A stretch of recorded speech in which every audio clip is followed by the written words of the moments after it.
গভীর সুন্দরবনের গোলপাতার আড়ালে কর্দমাক্ত ভূমিতে একজোড়া শিকারী চোখ।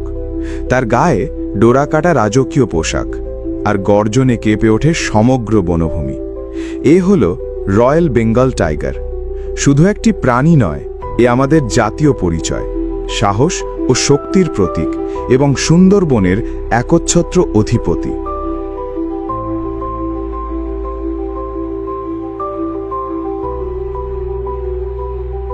প্রথমেই চলুন এর নামের দিকে তাকানো যাক। এর বৈজ্ঞানিক নাম প্যান্থেরা টিগ্রিস টিগ্রিস। নামের প্রথম অংশ প্যান্থেরা হলো বড় বিড়ালদের গণ, যা গর্জন করতে পারে।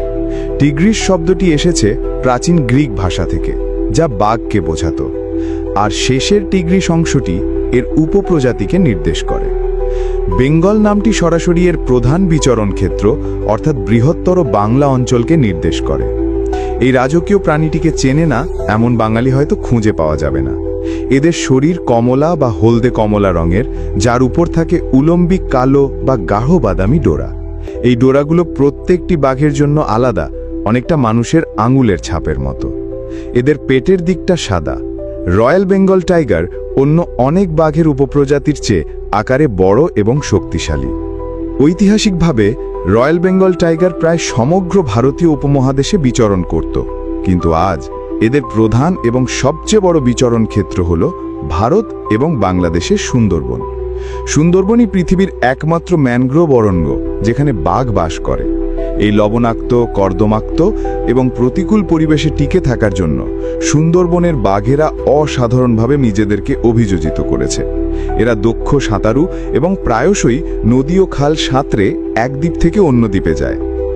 রয়্যাল বেঙ্গল টাইগার এক নিঃসঙ্গ এবং অত্যন্ত এলাকাভিত্তিক শিকারী। এরা বিশাল এলাকা জুড়ে নিজেদের রাজত্ব কায়েম করে এবং সেই এলাকা চিহ্নিত করার জন্য প্রস্রাব, মল এবং গাছের গায়ে আঁচড়ের চিহ্ন ব্যবহার করে।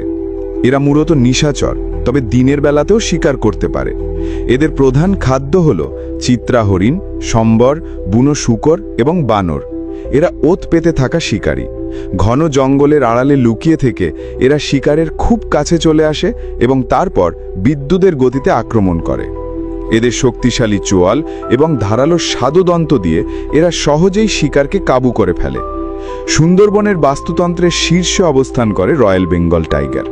এরা একটি আমব্রেলা স্পিসিস, যার অর্থ হল বাঘকে রক্ষা করার জন্য যে বিশাল বনভূমি এবং খাদ্য শৃঙ্খল রক্ষা করা প্রয়োজন, তা পরোক্ষভাবে সেই বনের আরও হাজারো প্রজাতির প্রাণী ও উদ্ভিদকে রক্ষা করে।